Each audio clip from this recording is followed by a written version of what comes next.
Hi guys! We have finally reached the 100th episode of my Nostalgia Trip games, and such an achievement should be marked with something a little bit different from the usual nostalgia tripping. So today's episode will be dedicated entirely to adventure games by Sierra, from 1984 to 1996. Now first though, let's have a quick look at their adventure games prior to the proper beginning of their series of more fully interactive graphical adventure games.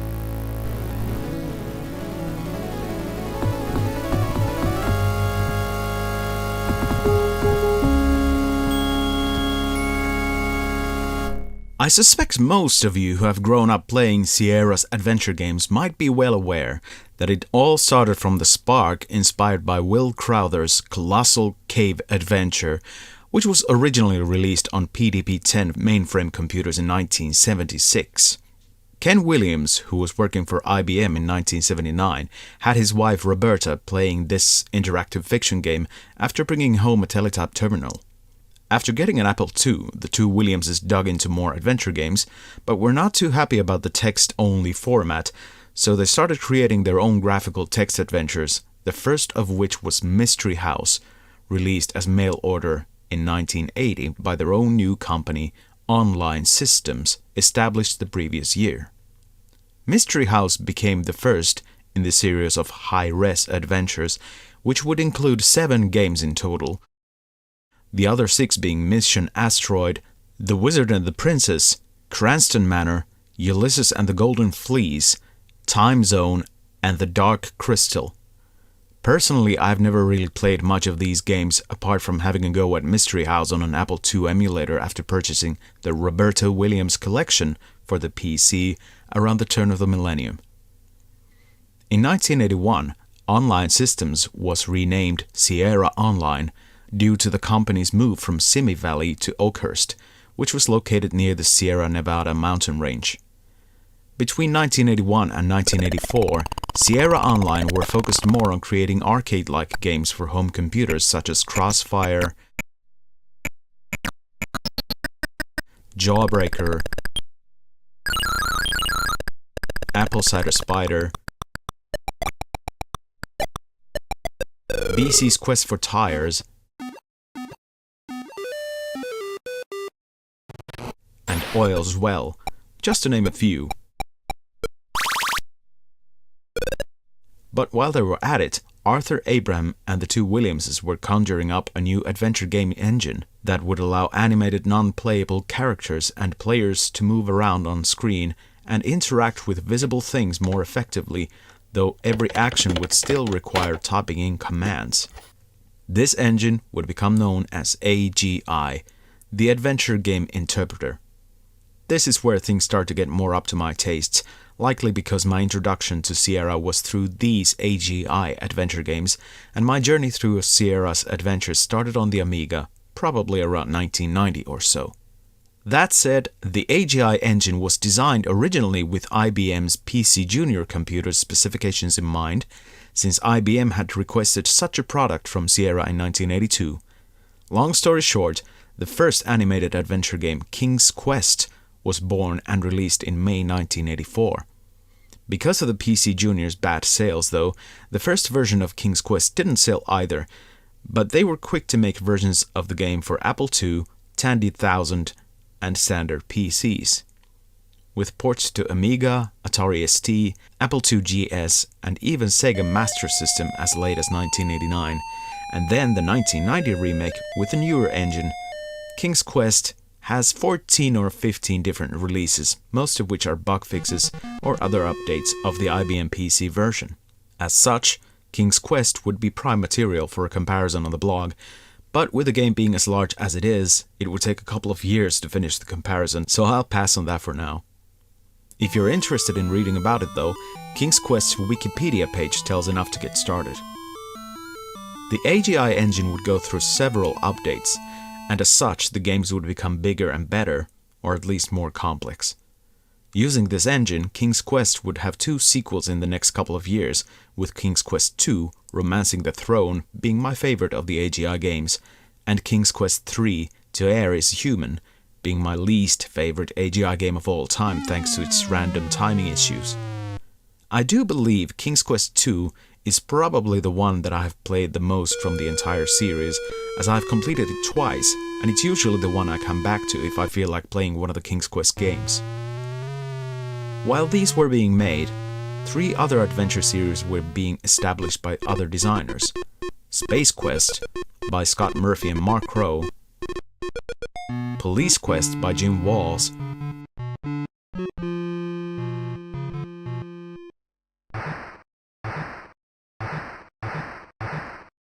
and Leisure Suit Larry by Al Lowe, Mark Crow, and Chuck Benton.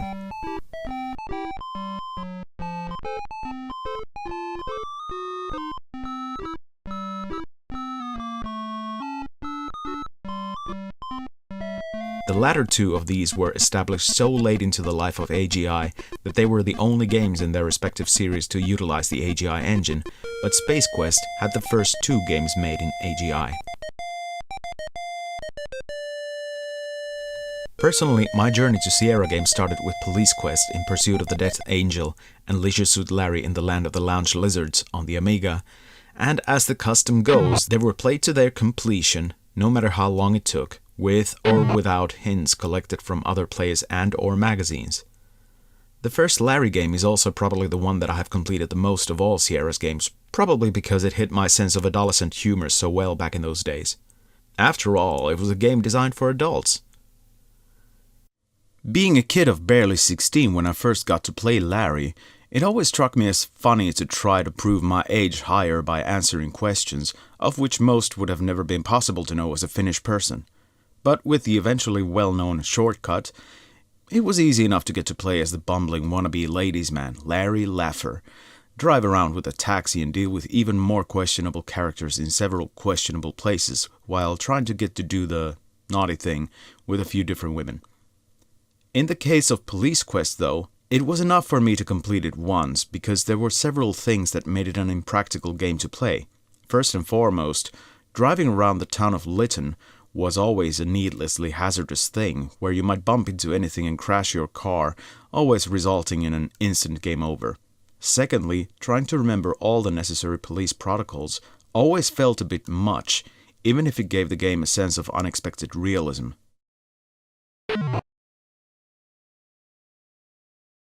The first Space Quest, on the other hand, was the first Sierra adventure game I ever played on a PC, and I have a vague memory of the PC my friends and I played it on having a monochrome display. I'm not entirely sure if we ever completed the game on that PC, but I do remember completing it later on using my own PC with full colors.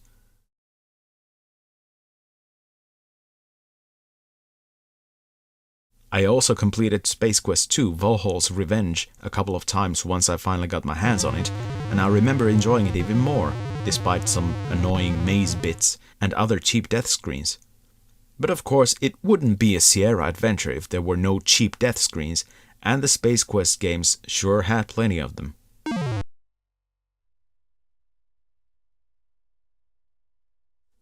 Other notable AGI games that I enjoyed quite a bit were Al Lowe's first Sierra job, which was the movie license adventure game based on Disney's The Black Cauldron. The 1988 game Gold Rush.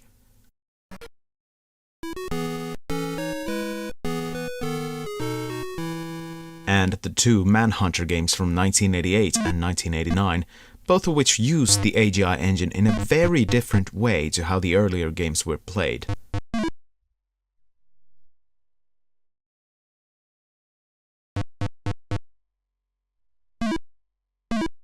The game that launched the next generation of Sierra's animated adventure games was, of course, King's Quest IV, The Perils of Rosella, which was also the last King's Quest game that I managed to complete. To my shame, perhaps this is mostly because I couldn't be bothered with the newer games. I suppose I had already started becoming a nostalgia tripper at that point. Anyway, this was the first game built with the first model of Sierra's creative interpreter, commonly referred to as SCI-0, which basically works the same way as AGI, but when you're typing in commands, the surrounding action freezes for the duration of entering the commands. Also, the graphics were now much improved upon the AGI engine games. From what I've gathered, King's Quest IV also seems to have the distinction of being the first animated adventure game to feature a female leading character, which would become increasingly common in Sierra's further adventure games. I'm not entirely sure which was the first game I played that used SCI Zero engine, but it must have been either Larry 3 or Police Quest 2, since I played both of them on the Amiga long before I played King's Quest 4 or even Space Quest 3.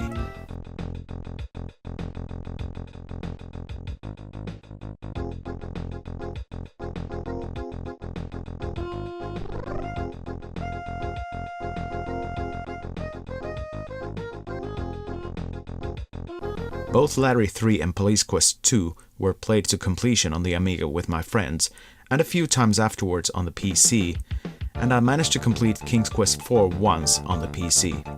I have to say though, I don't remember much from Space Quest 3, even though I know I have played it more than a few minutes.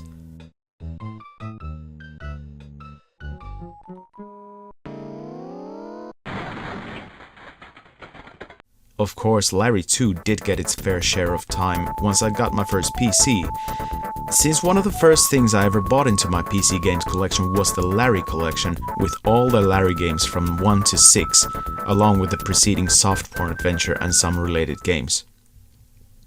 One thing I should mention while I'm talking about this particular era of Sierra adventures, and that is the variety of different copy protection methods used for these games. Police Quest 2 was the first one that I noticed having such a thing, and that was a mugshot check, which you had to look up from the game's manual. Obviously, as no one in our area had the original game, a Xerox copy of all the mugshots in one page was circling around. Leisure Suit Larry 2 had a similar mugshot thing, only you had to type in a girl's phone number, and Larry 3 had a passcode system appear later on in the game where you would need to show a ticket to get into a show. There were all these sorts of things in these games back then, and it was a good reason to try and buy the games into your collection eventually. From the SCI Zero games though, my favorites were decided upon much later than in my Amiga days, although both Larry 3 and Police Quest 2 remain firm favorites in Sierra's catalog. These other two games were released in 1989, and were not part of any established series so far. One of them did eventually grow into a series of its own. Originally released as Hero's Quest, so you want to be a hero, Sierra were forced to rebrand the game as Quest for Glory, when Milton Bradley's Hero Quest board game had been trademarked for electronic versions before Sierra did.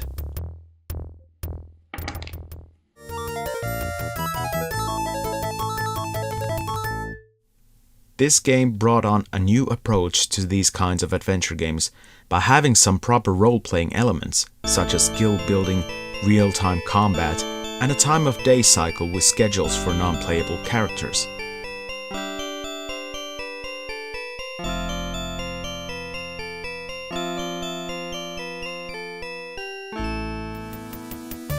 The second one of my two SCI Zero favorites was really what ignited my love for sleuthing games in any form. The Colonel's Bequest, starring Laura Bow in her first of sadly only 2 adventures.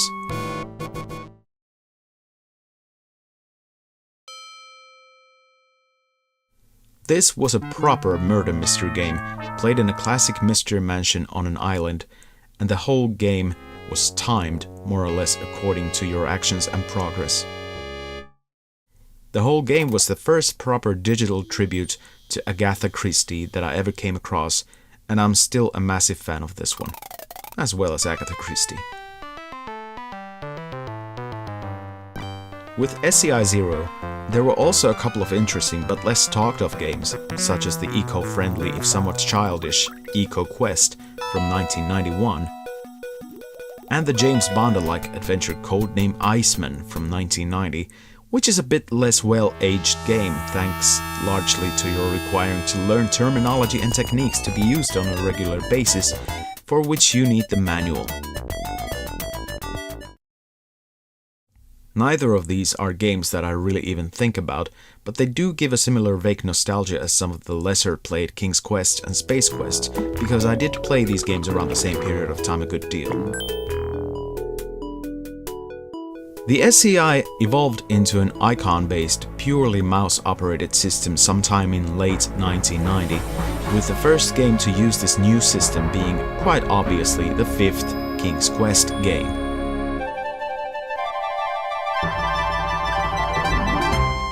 I was never that much of a fan of this mouse-operated engine because it took away the use of language as a playing control, which was the whole point of adventure games for a long time.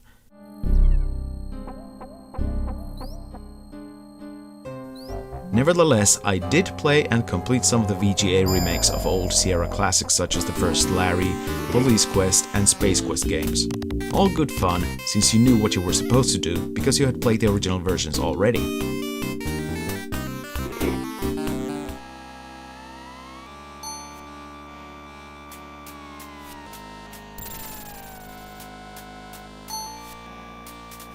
From the actual new games native for the SCI 1.1 that I played at least some, Larry 5 was definitely one, which I played to completion, but despite the almost perfect reviews from the gaming press at the time, it left me a bit cold after it was over, and I have never returned to it since. Until now, obviously. I actually hadn't remembered how much of the game was played from the point of view of Passionate Patty, Larry's love interest since the second game. Maybe that's why it just didn't click too well with me, I don't know. Police Quest 3 was the first game I ever saw that used the new icon-driven system, but this happened on the Amiga, which had maybe 5 or 6 discs. And to get the game booted up, you had to switch between the first 2 floppies about 20 times. That one attempt was enough on the Amiga, so I tried to play it later on my PC, but at the time it was rather uninspiring.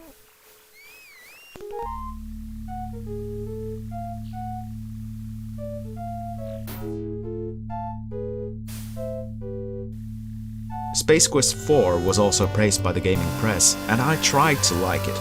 But after too many cheap deaths and getting stuck in other places, I felt like this was not my kind of a thing anymore. So outside of the remakes, old favorites weren't really getting the job done on the new engine.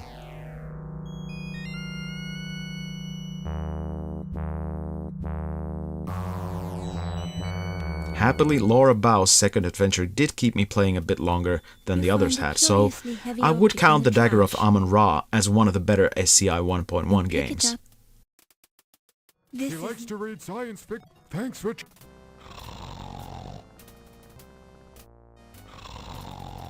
Around the time when I got my first PC, Al Lowe's newest gaming venture was not a Larry game, but a game called Freddy Farkas, Frontier Pharmacist, which is a sadly overlooked title nowadays.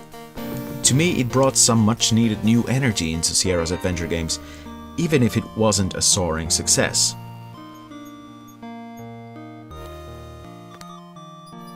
For me, the best of the late SCI games, perhaps rather surprisingly, were the 6th, well, more precisely 5th, Larry adventure, which took things back to a more classic Larry style with the focus being entirely on Larry himself now.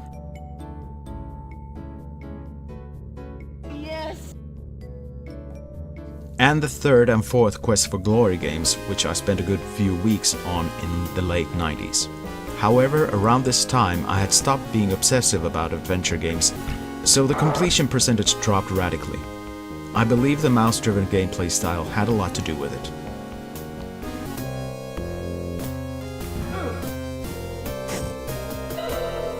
The SCI evolved further into version 2.1 in 1994, which brought on more King's Quest, Police Quest, Space Quest, and whatnot. My interest in Sierra's point-and-click adventure was firmly stuck in the games prior to 1994, although I was very much aware of games like the Gabriel Knight series, the 2 Phantasmagoria games, Torrens Passage, and the final Quest for Glory existing.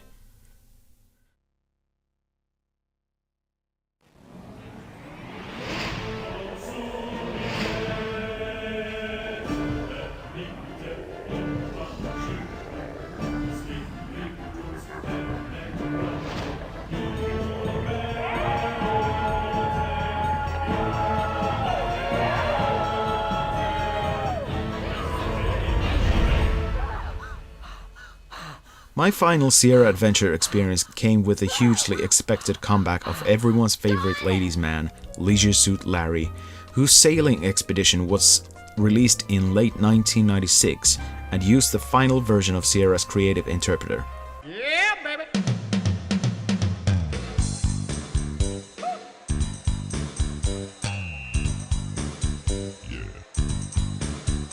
Drinks, anyone? Quite unexpectedly, Leisure Suit Larry: Love for Sale became one of my all-time favorite Sierra adventure games, and I have completed it 3 times so far.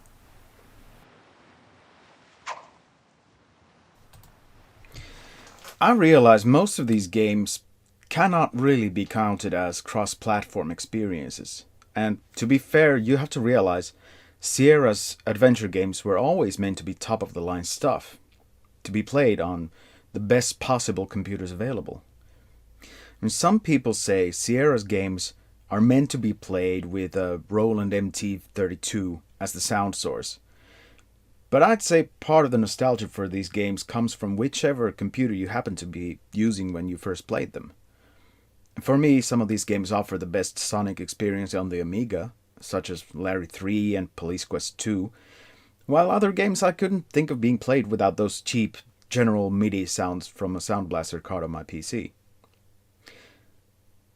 Adventure games went extinct for some years for a good reason.